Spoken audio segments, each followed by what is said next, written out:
Itu jadi masalah besar kita semuanya. Jadi semua provinsi permasalahan kita semuanya. Jadi macam mana mekanismenya pemerintah pusat dapat mengambil kebijakan lah. Rencanaan dana transfer pusat ke daerah yang ada saat ini hanya cukup untuk belanja rutin.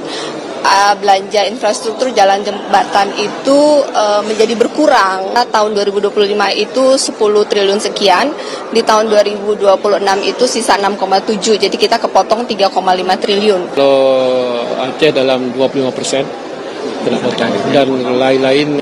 Ada daerah yang mungkin sulit membayar TPP-nya, ya. Orang anggaran dipotongnya pasti semuanya nggak setuju, itu normal. Tapi saya pikir juga kelihatannya kebanyakan juga yang dipotong, tapi saya akan lihat keadaan uang kayak seperti apa nanti. Jawab pajak yang ada bocor, harusnya kan naik semua kan. Kalau naik semua kita bagi. Itu jadi masalah besar kita. Oke guys, ini adalah hari ke-29 dari 90 hari ya kita memantau dan menganalisa dan mengawal bagaimana kinerja dari Bapak Menteri Keuangan Bapak Purbaya Yudisadewa. Kali ini betul-betul Purbaya betul-betul versus everybody ya. Semua orang dihantam sama dia, semua orang dilawan, termasuk Pak Luhut. Dan kali ini para gubernur. Oke, para gubernur yang tergabung dalam apa nih? Asosiasi Pemerintah Provinsi Seluruh Indonesia. Wah, ada begituan ya. Mendatangi Kementerian Keuangan di Jakarta ya untuk memprotes rencana pemotongan. Oh, ini baru rencana. Oh, 2026 ya sudah diputus dong berarti ya.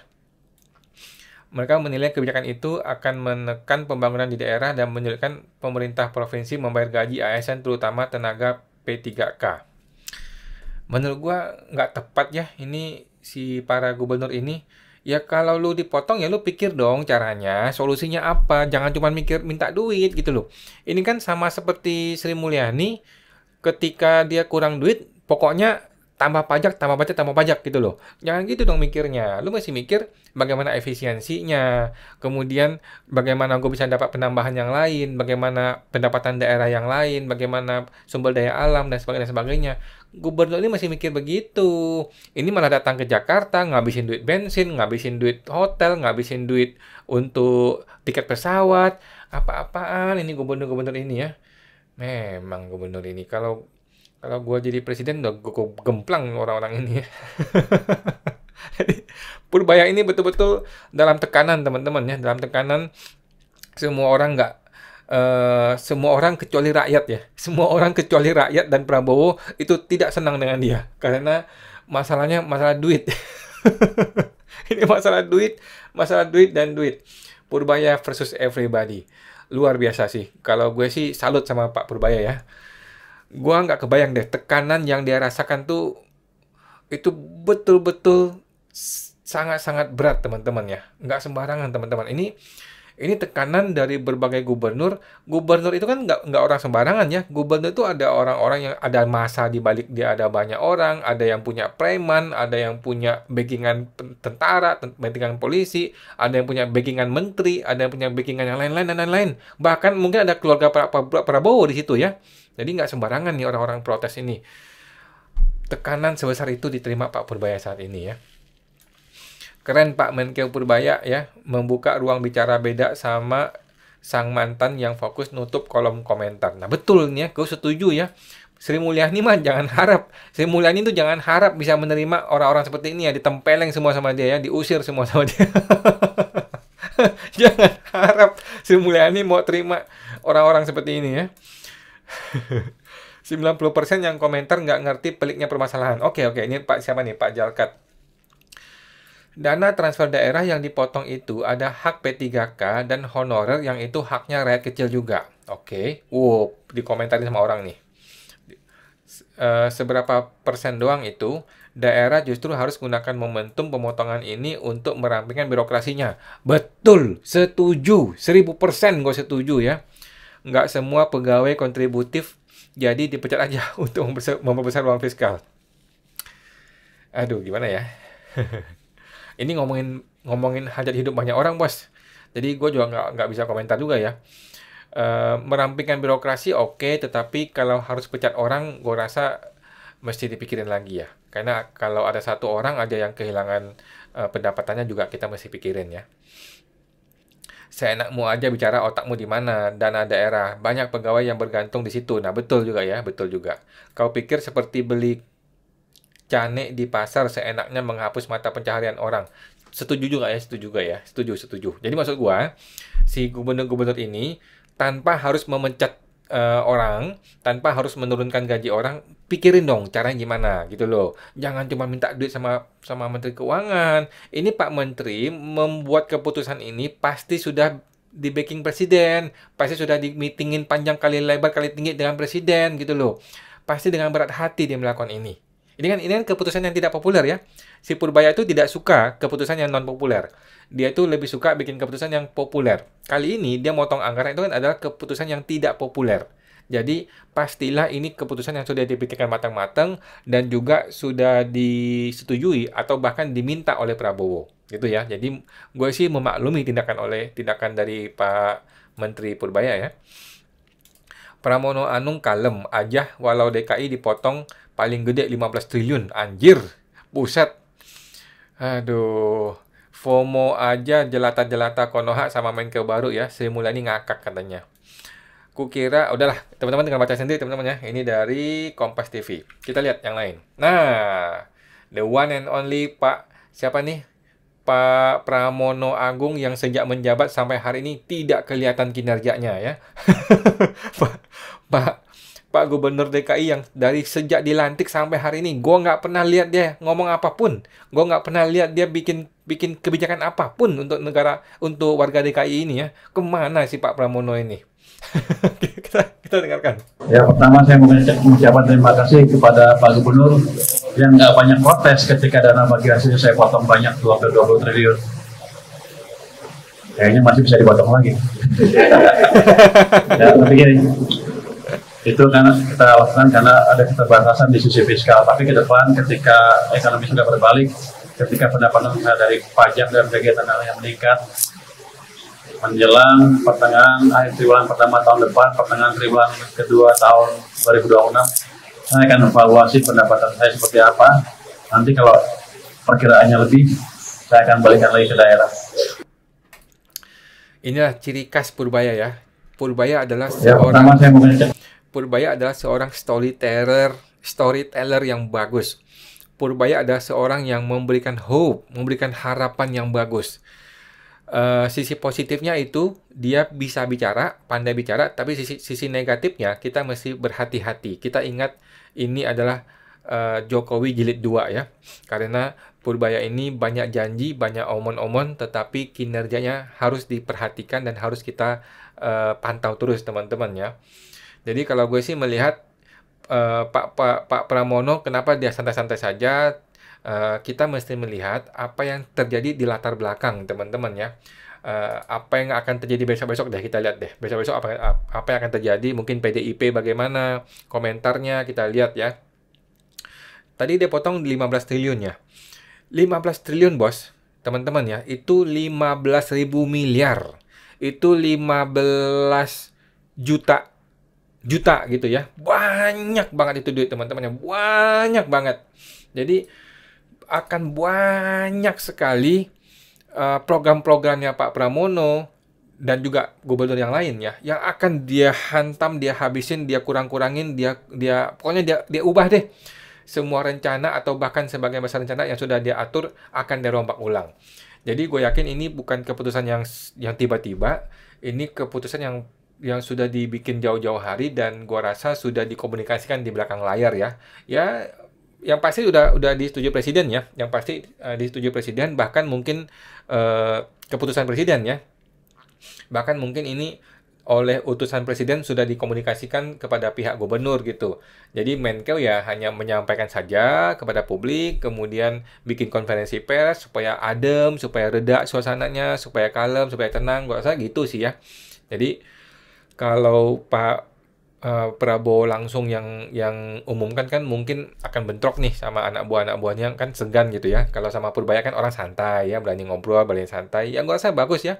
Jadi Pak Purbaya ini betul-betul perwakilan Prabowo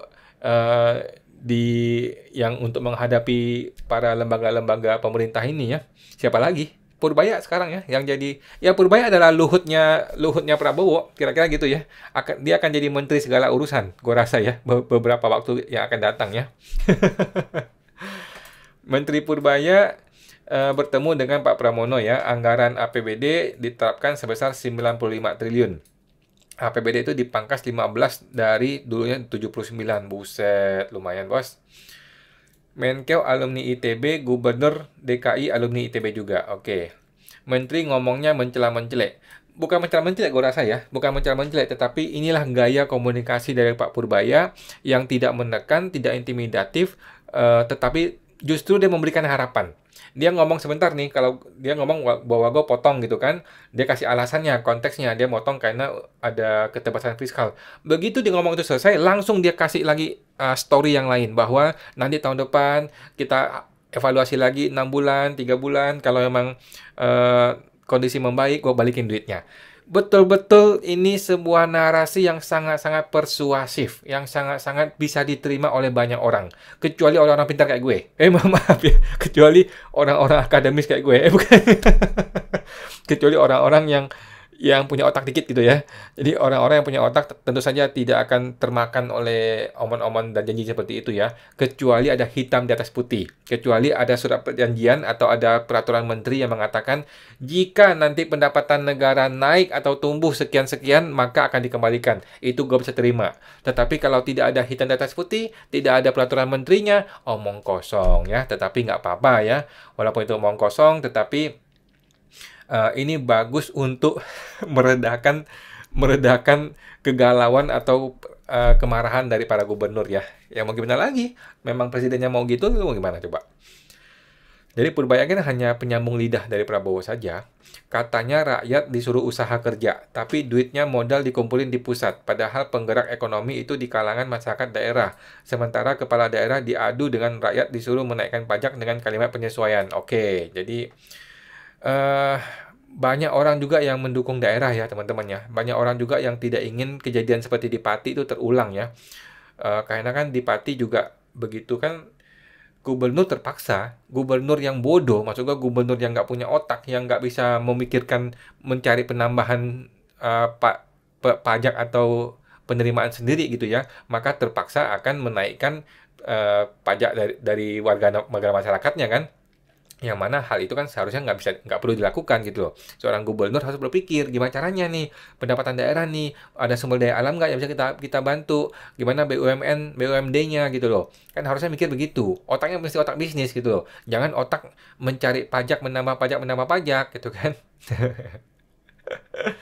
Oke, teman-teman tinggal lihat lagi ya teman-teman ya. Ini videonya masih ada lagi ya. Menkeu Purbaya temui Gubernur Pramono di Balai Kota. Oke, bahas apa kita lihat. Yang penting bagi Jakarta, yang pertama berkaitan dengan Jakarta betul-betul ingin menyelaraskan kebijakan fiskal yang telah diambil oleh pemerintah pusat dalam hal ini, terutama untuk pengaturan DBH. Pemerintah Jakarta sama sekali tidak argue terhadap itu. Kami akan mengikuti dan kami akan menyesuaikan, karena kami tahu pasti langkah yang diambil oleh pemerintah pusat sudah dipikirkan secara matang dan kami mengikuti sepenuhnya, termasuk penyesuaian untuk dana bagi hasil. Hanya memang dengan penurunan APBD Jakarta dari 95 menjadi 79, tentunya kami harus melakukan creative financing. Maka kami meminta izin kepada Kementerian Keuangan untuk menyetujui Jakarta melakukan creative financing, diantaranya melakukan apa yang disebut dengan Jakarta Collaboration Fund atau obligasi daerah dan sebagainya, yang memang belum ada. Tetapi juga kami ingin memanfaatkan dana 200 triliun yang diputuskan oleh Kementerian Keuangan, oleh Pak Menteri, ke Bank Himbara. Kami boleh juga memanfaatkan untuk BUMD yang ada di Jakarta. Yang nggak banyak protes ketika dana bagi hasilnya saya potong banyak tuh, hampir 20 triliun. Kayaknya masih bisa dipotong lagi. Wah, jadi dipotong APBD malah mengincar uang yang 200T. Wah, sama aja bohong dong kalau gitu Pak Pramono. Ya, gua kira ya, creative financing itu dia bakal meningkatkan sumber daya alam, bakal melakukan sesuatu yang kreatif gitu loh ya, supaya pendapatan daerah bisa naik gitu loh. Malah mau minta duit yang 200 triliun si Pak Pramono ini. Aduh, gimana? Aduh, oke lanjut. Ini gua rasa sama ya, coba tanya. Hal-hal yang penting bagi Jakarta, yang pertama berkaitan dengan Jakarta betul-betul ingin menyelaraskan kebijakan fiskal yang telah diambil oleh pemerintah pusat dalam hal ini, terutama untuk pengaturan DBH. Oke, sama ya teman-teman ya, sama. Jadi intinya gue sih melihat kebijakan ini adalah kebijakan yang sudah tidak ada cara lain. Prabowo harus melakukan itu karena Prabowo punya apa istilahnya? Punya prioritas yang lain, yaitu MBG dan IKN ya, yang mana itu terpaksa memotong anggaran daerah.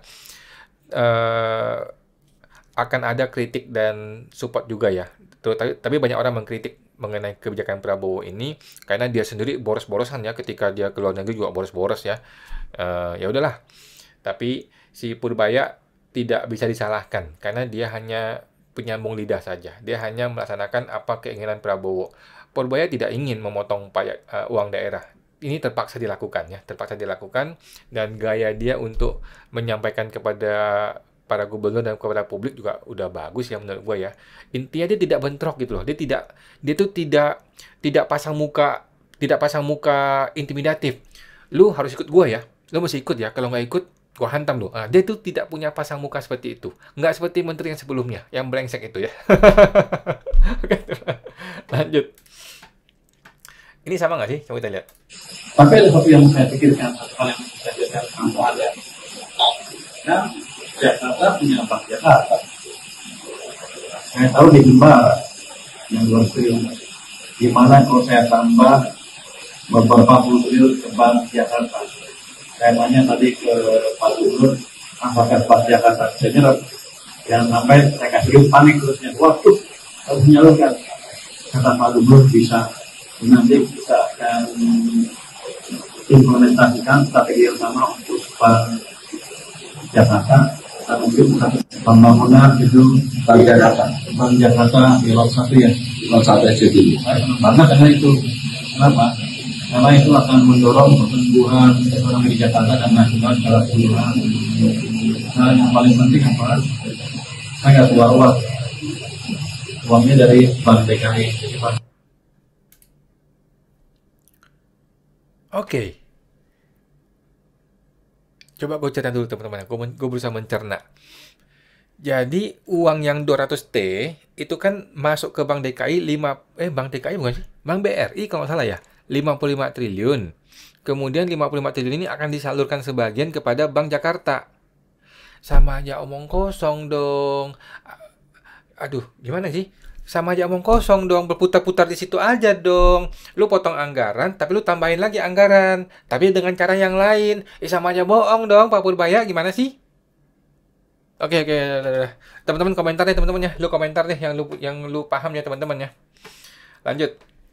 Ini ada berita dari Tempo ya, tapi ini dari Denny Siregar ya. Denny Siregar yang suka bikin video itu ya. Purbaya, Pramono tak banyak protes meski dana bagi hasil DKI dipangkas 15 triliun. Dia bilang, saya suka gerakan Menkeu ini ya. Ketika ada lubang besar di Kemenkeu, dia tidak langsung menambalnya dengan pajak-pajak yang dibebankan kepada rakyat seperti yang dilakukan Menkeu lama. Oke, gua rasa pernyataan ini masih perlu diuji teman-teman ya. Karena sejauh ini pajak belum berubah. Metode pemerasan oleh oknum pajak belum berubah. Metode intimidatif dan ancam-mengancam oleh petugas pajak belum berubah. Metode SP2DK yang gila-gilaan belum berubah. Metode pemeriksaan pajak yang gila-gilaan oleh oknum pajak belum berubah, teman-teman ya. Jadi, pernyataan ini akan perlu kita uji kembali. Karena sepemahaman gua dan pengalaman gua beberapa minggu terakhir, oknum-oknum petugas pajak belum berubah. Masih pada brengsek. Oke, teman-teman ya. Dia datang ke pemda-pemda kaya dan memotong dana bagi hasil mereka. Dia bikin Patriot Bonds yang memaksa orang-orang super kaya untuk berinvestasi pada negara. Patriot Bonds itu imbal baliknya emang jauh lebih kecil dari hasil investasi pengusaha tempat lain. Makanya dinamakan Patriot.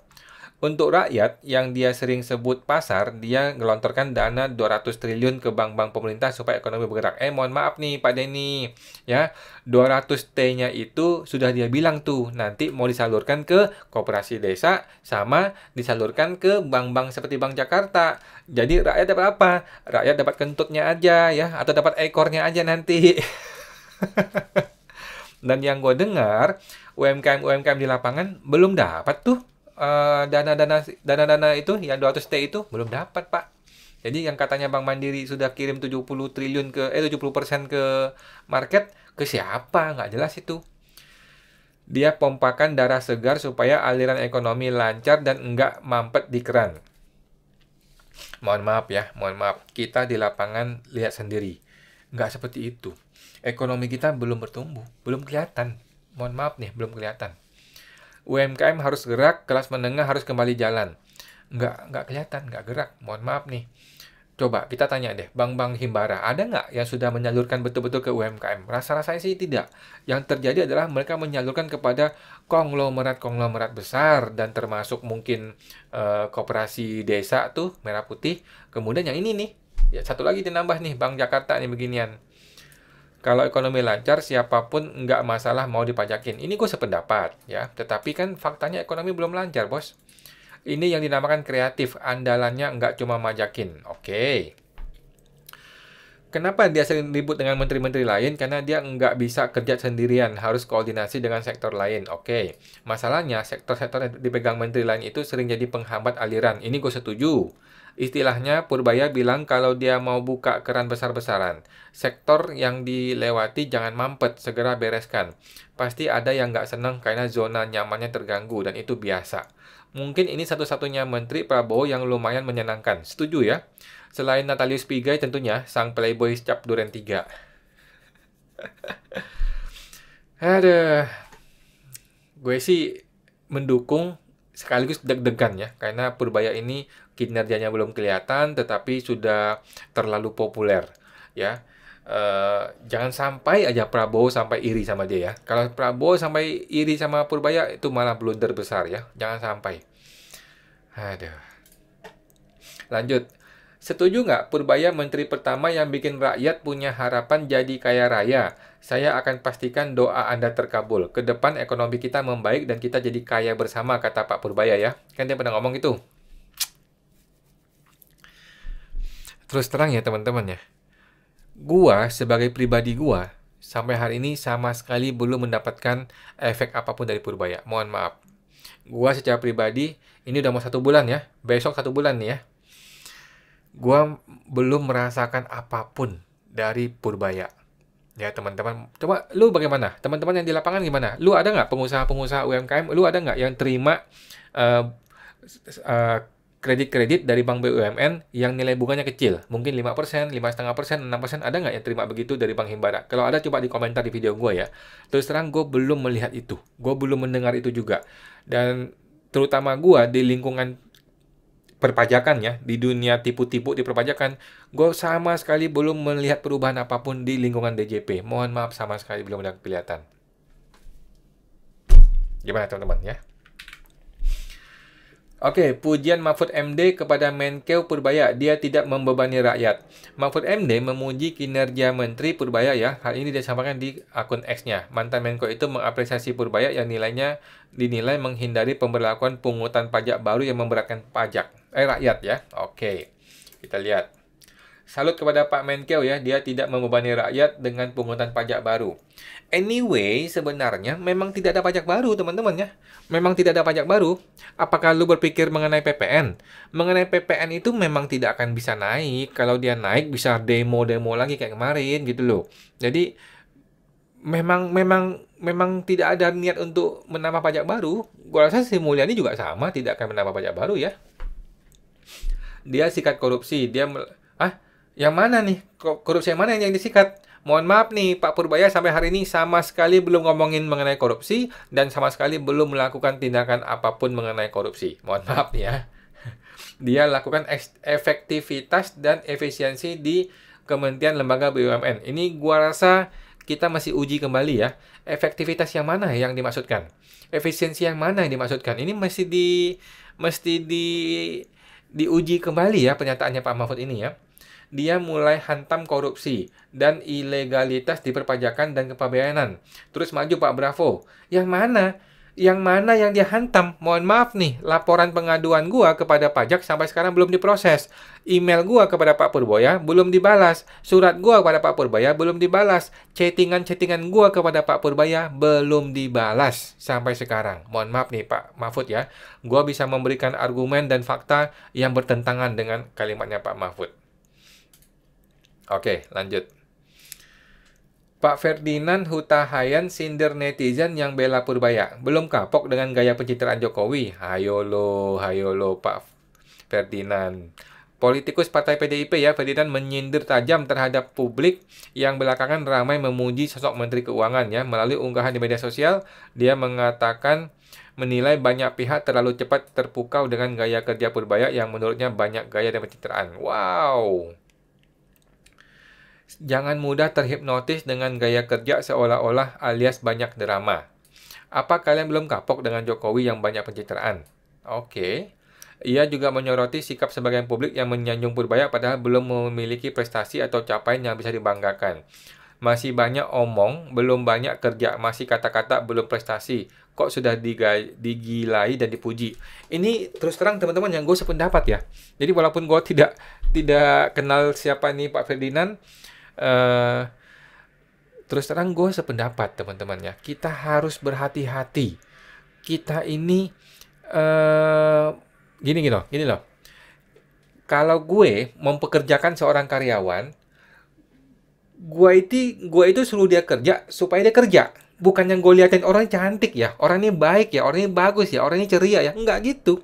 Gue suruh orang kerja karena gue butuh pekerjaannya. Gue mau dia kerja, bukan untuk gue liatin dia cantiknya, cakepnya, kerennya, gantengnya, atau tingginya, atau apa. Enggak. Gitu teman-teman ya. Sama seperti kita. Kita ketika suruh seorang menteri kerja, kita tuh butuh kinerjanya dia. Bukan kita butuh omong-omongnya dia. Gitu ya. Jadi Pak Purbaya sudah bagus. Cara ngomongnya bagus, orangnya intelek, orangnya pinter ya, seorang dokter. Sudah terbukti lah. Kalau lu ajak dia debat, mungkin dia bisa menyaingi lah ya, bisa mengimbangi. Tetapi kinerjanya, mohon maaf, belum kelihatan ya, mohon maaf ya. Kita lihat bagaimana orang berkomentar. Tuh, orang komentar, lah kenapa masih mending Pak Purbaya daripada lu udah buat apa untuk negara. Nah, lihat teman-teman ya. Bagaimana orang itu sangat-sangat cinta sama Purbaya, tetapi tidak memberikan argumen. Ya nggak? Ini kan namanya orang cinta buta nih. Apakah ini buzzer? Gue rasa bukan ya, ini orang biasa ya. Nah, orang segitu cintanya sama Purbaya, menghantam orang yang anti terhadap Purbaya, tetapi tidak kasih argumen. Ya kan? Coba kita lihat. Kalau PDIP dah mulai ngeluarin manusia-manusia begini, berarti Pak Purbaya udah benar. Nah, ini kan namanya cinta buta, bos. Lu cinta buta sama Purbaya. Pertanyaan gua, apa argumen lu? Apakah Purbaya sudah kasih kinerja yang bagus? Apa kinerja Pak Purbaya? Mohon maaf nih ya. Lah, lu yang bertahun-tahun jadi pokoknya semua yang anti sama Purbaya dihantam sama netizen ya. Dihajar sama netizen. Kami pro Pak Purbaya. Gua juga pro ya. Gua juga pro Pak Purbaya, gua juga mendukung, gua juga support. Tetapi sebagai rakyat gua butuh kinerja. Ya, gue tidak butuh seorang menteri yang pandai bicara, gue butuh seorang menteri yang berkinerja bagus. Oke ya, mohon maaf nih Pak siapa nih. Oke teman-teman ya, lanjut. Kenapa netizen suka sama pejabat yang ngomongnya ceplas-ceplos? Oke, kita lihat.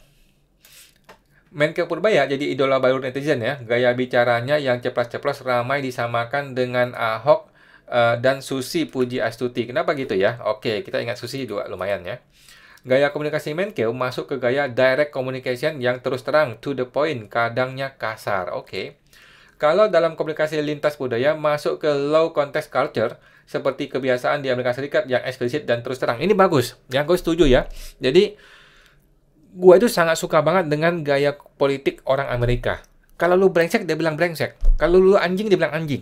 Jadi si Donald Trump itu kan, walaupun orangnya agak-agak sedeng begitu, tetapi kan dia jujur. Dia ucapkan apa yang ada di dalam hati dia, dan dia lakukan apa yang dia ucapkan. Itulah Donald Trump dan itulah orang Amerika. Dan menurut gua gaya seperti itulah yang benar gitu ya. Bukan seperti orang Konoha. Kalau di Konoha itu apa yang dia ucapkan dengan apa yang dia lakukan bisa berbeda ya. Seperti Jokowi, kita ingat ya. Nah, tetapi Purbaya mirip-mirip Jokowi nih, teman-teman ya. Kalau komunikasi, oh ini lanjut ya.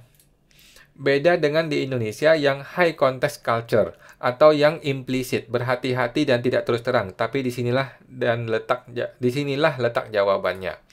Meski punya banyak resiko, resistensi birokrasi dan polarisasi publik ya, gaya komunikasi pejabat yang ceplas-ceplos dan belak-belakan cocok untuk mengekspos ketidakadilan atau korupsi dalam sistem politik. Oke. Emang sistem politik Indonesia korup? Waduh, siapa sih nih Pak Wahyu Yoyo? Oh, itu apa? Ini ya pembawa acara di TV ya. Gaya bahasa ini ngaruh juga sama kebudayaan kita yang penuh totokromo, kayak tingkatan bahas tapi kurang makna kejujurannya. Iya sih.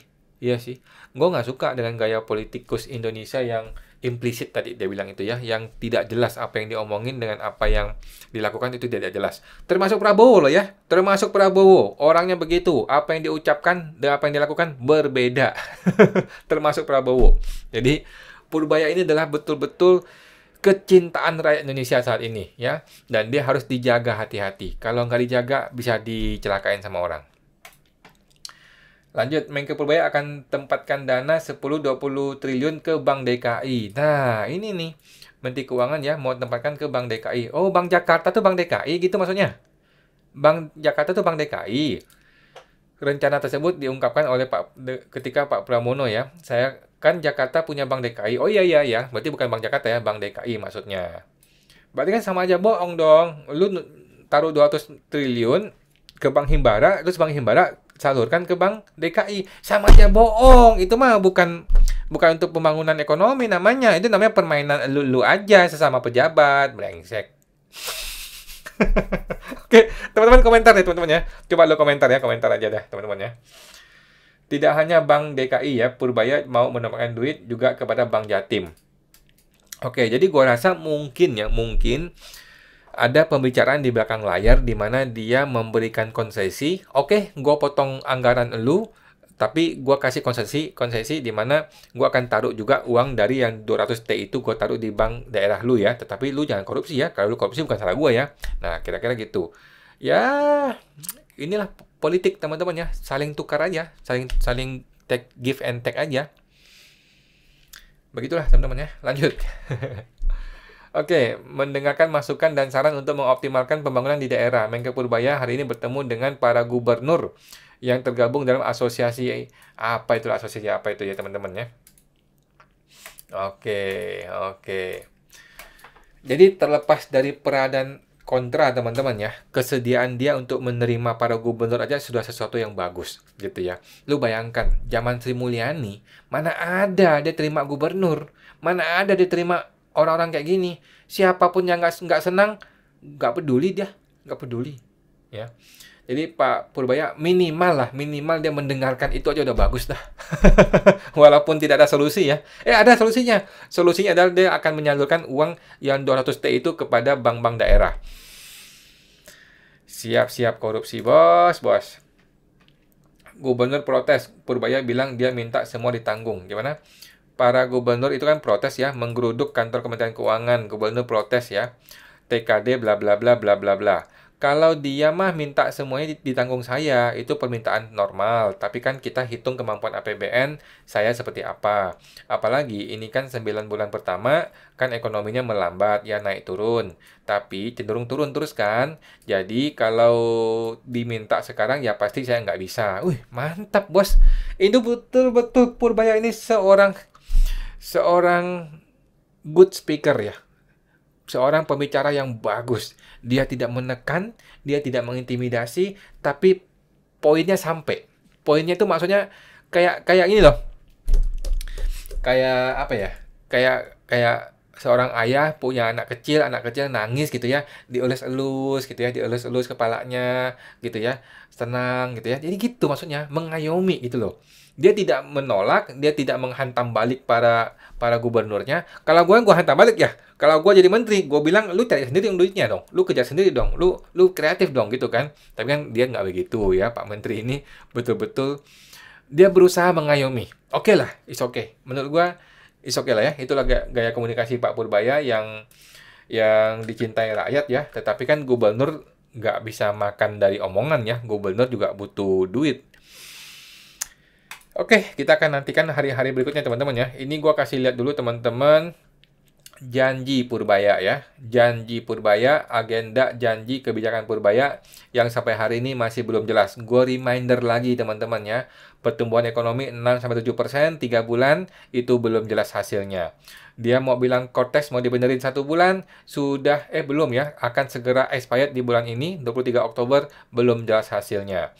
Dia bilang PPh final mau diperpanjang 4 tahun ya, sampai sekarang belum ada aturannya teman-teman ya. Bagaimana bisa belum ada aturannya sudah dia laksanakan? Memangnya mulutnya Purbaya itu merupakan undang-undang? Kan bukan teman-teman ya. Bahkan di kantor pajak sekarang sudah banyak yang menolak ya. Banyak kantor pajak yang tidak mau menerapkan ini. Gara-gara apa? Belum ada dasar hukumnya bos. Mulut menteri bukan dasar hukum bos. Kemudian tagihan pajak 60 triliun. Ini sudah expired nih. Sudah expired. Mana buktinya? 60 triliun mana buktinya? Kenapa tidak ada wartawan yang bertanya mengenai itu? Coba, mana wartawan CNN tuh kemarin yang jago-jagoan itu? Mana? Kenapa nggak ditanyain 60 triliun kemana duitnya? Jadi nggak? Dapat nggak duitnya? Sudah expired ini 1 minggu ini. 20 triliun kepada bank, pertumbuhan ekonomi. Mana pertumbuhan ekonominya? Belum jelas teman-teman ya, belum jelas. Pajak smart, pajak marketplace. Pajak marketplace. Pajak marketplace ditunda. Yang PPh 22. Dasar hukumnya mana? Sampai kapan dia akan menunda? Belum jelas nih dasar hukumnya. PMK sudah ada. PMK tidak dibatalkan, tetapi omongan Purbaya mulutnya membatalkan PMK. Mana bisa? Kemudian membuat saluran pengaduan pemerasan. Omong kosong sampai sekarang nggak jelas. Sampai sekarang nggak jelas ya. Gua chatting nggak dibalas, gua komentar nggak dibalas, gua kirim surat nggak dibalas.